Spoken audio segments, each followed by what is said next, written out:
Hi, I'm Nia. After 4 years of sleepless nights, countless papers, and too many cups of coffee to count, my college graduation day was supposed to be perfect. Instead, it became the day my own brother tried to destroy everything I'd worked for. You look amazing in your cap and gown, Megan said, adjusting my tassel as we lined up with the other graduates. First in the family to graduate college, your parents must be bursting with pride. I smiled, scanning the crowd for my family. Dad definitely is. Mom, too. Jason? Well, you know how he gets. Still jealous that his little sister is outshining him? Megan raised an eyebrow. He's been weird ever since I got my scholarship. Last week, he asked if I was really ready for the pressure of the real world, like he's concerned but with this edge to it. Speaking of weird, Megan pointed toward the entrance. Isn't that your brother talking to security? I squinted across the auditorium. Jason was gesturing wildly, his face flushed as he spoke to a campus security officer. My stomach dropped. What's he doing? We're about to start. Probably just asking where your family should sit, Megan suggested, but her voice lacked conviction. I don't know. He's been making these comments lately. Last night he called and asked if I was feeling stable enough for today. When I asked what he meant, he just said, "You've been under a lot of pressure. People crack." That's seriously messed up, Megan frowned. Has he always been this way? It's gotten worse since I got the job offer from Palmer and Reed. That's the firm he interviewed with 3 times and never got past the second round. The ceremony began. As my row stood to approach the stage, I spotted my parents in the audience. Dad was beaming. Mom looked tense. Jason wasn't with them. Where is he? I whispered to Megan. Maybe bathroom? She shrugged. Focus on your moment, Nia. You've earned this. Dean Matthews had just called Nia Williams when the back doors burst open. 2 police officers entered, followed by campus security and Jason. That's her, Jason said loudly, pointing directly at me. My sister. She's been making threats. She's unstable. I'm worried she might hurt someone today. The crowd gasped. The police approached the stage as I stood frozen, diploma half extended toward me. Miss, we need you to come with us, one officer said. What? I haven't done anything. I looked desperately toward my parents. Dad was already on his feet, pushing toward the aisle. Sir, we received a credible report that you've been threatening violence, the second officer continued. From who? My brother. He's lying. My voice echoed through the suddenly silent auditorium. We just need to ask some questions, the first officer said, more gently. Jason, what are you doing? My father's voice boomed as he reached us. Tell them the truth. Jason stepped back, his expression almost satisfied. I'm protecting everyone, Dad. You don't know what she's been saying. What exactly am I supposed to have said? I demanded, fury replacing shock. You talked about making everyone pay for how you were treated, Jason replied smoothly. You said graduation day would be unforgettable for all the wrong reasons. That's a complete lie. I never said anything remotely like that. As the officers escorted me from my own graduation ceremony, I caught Jason's eye. He quickly looked away, but not before I saw it, a flicker of triumph. The investigation was mercifully short but excruciatingly public. After 3 hours of questioning, the police determined there was no threat. By then, my graduation was long over. I can't believe he would do this, Dad said, pacing my apartment the next day. Your own brother? I can, I said flatly. Remember when I got that scholarship he applied for? Or when I was accepted to his dream school after he was rejected? Megan set down her coffee. This is different, Nia. This could have serious consequences for your future. What if a potential employer heard about this? Exactly why we need to talk to Jason directly, Mom interjected, looking uncomfortable. I'm sure he thought he had good reasons. Good reasons? I stared at her incredulously. He called the police on me at my graduation, Mom. He told them I made threats I never made. Maybe there was a misunderstanding, she suggested weakly. There's no misunderstanding, Dad countered. He deliberately tried to hurt Nia. The question is why. Because he can't stand that I'm succeeding where he failed.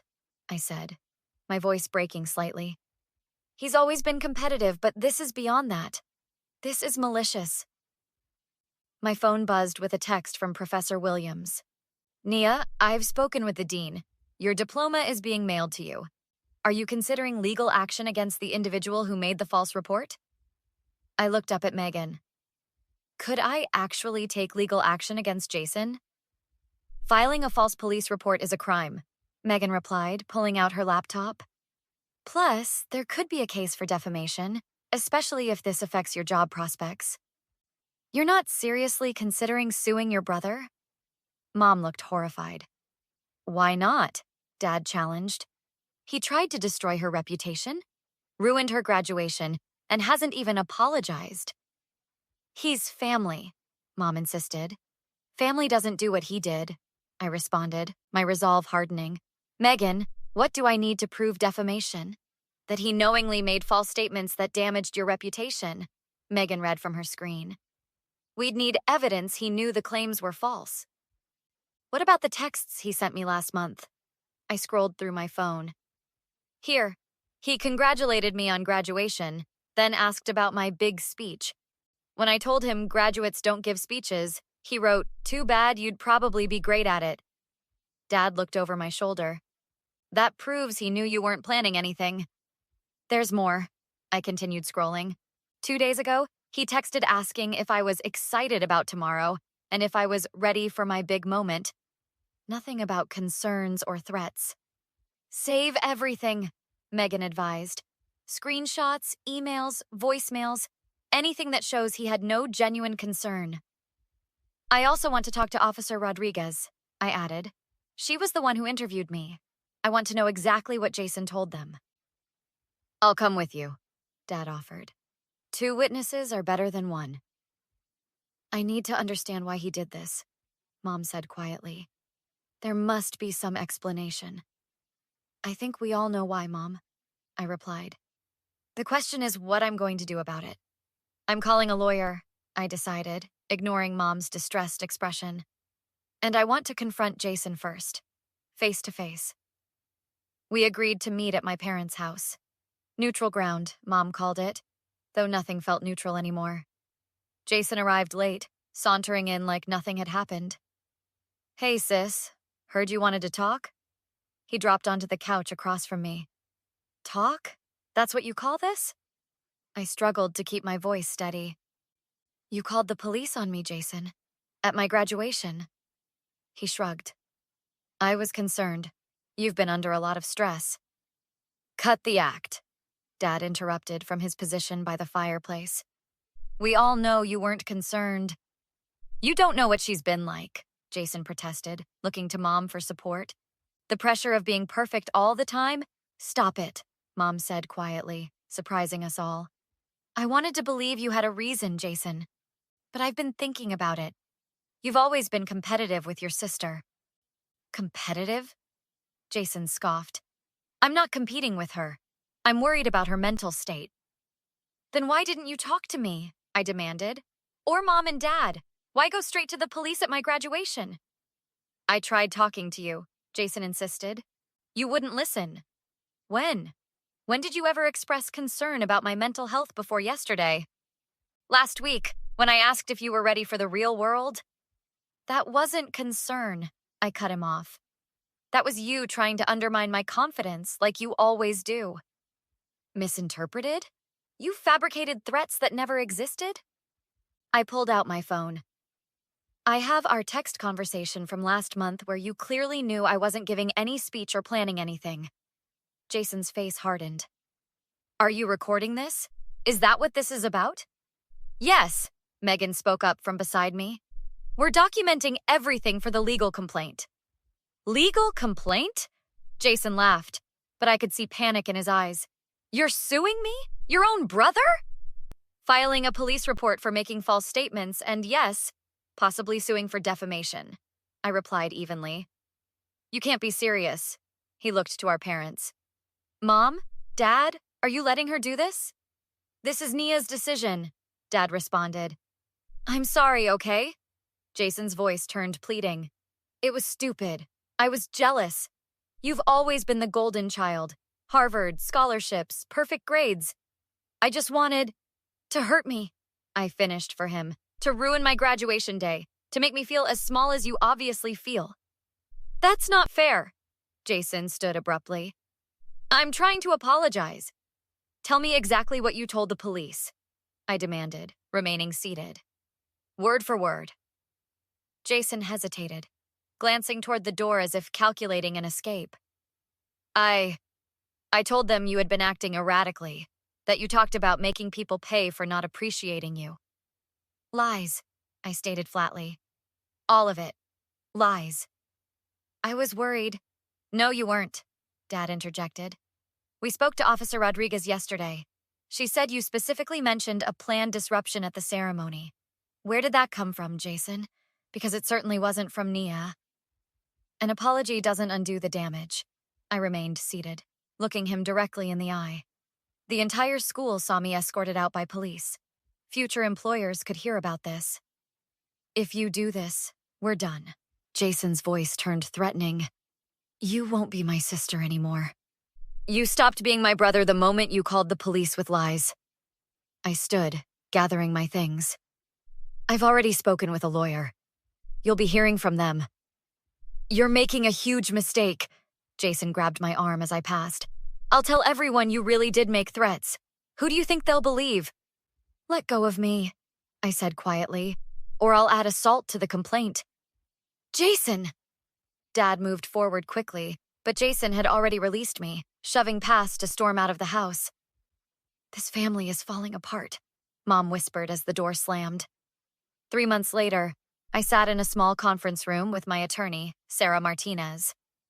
Across the table, Jason and his lawyer reviewed the settlement agreement. This is extortion, Jason muttered, pushing the papers away. This is the consequence of filing a false police report and defaming your sister? Sarah replied coolly.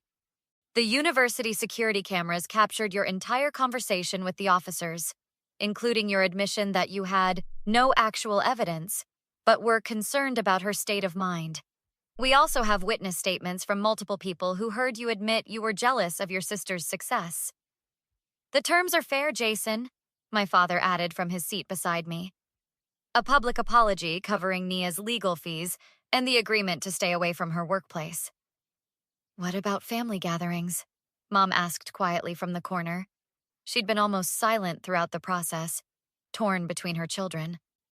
That's addressed in paragraph 4, Sarah pointed out.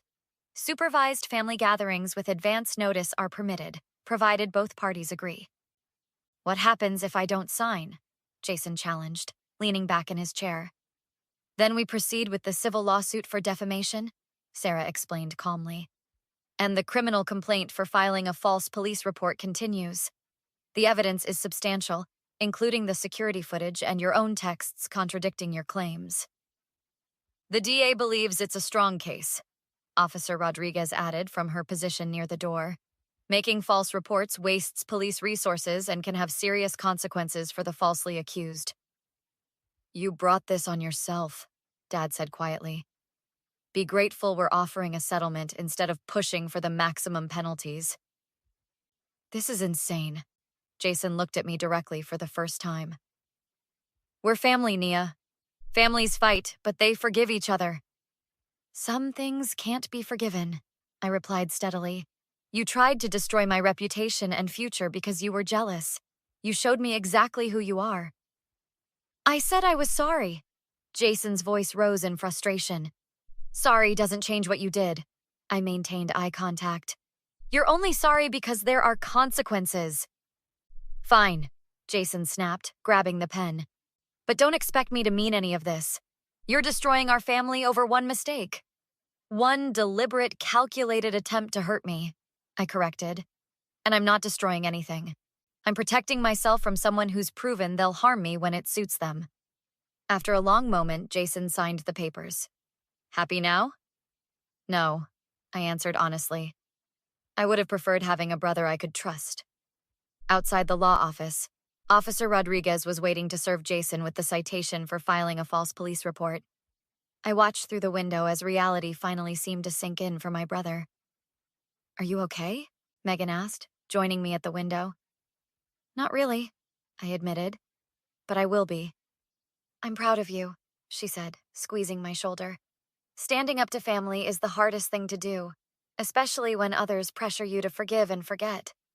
Mom still thinks I should let it go, I sighed. She keeps saying family is all we have in the end.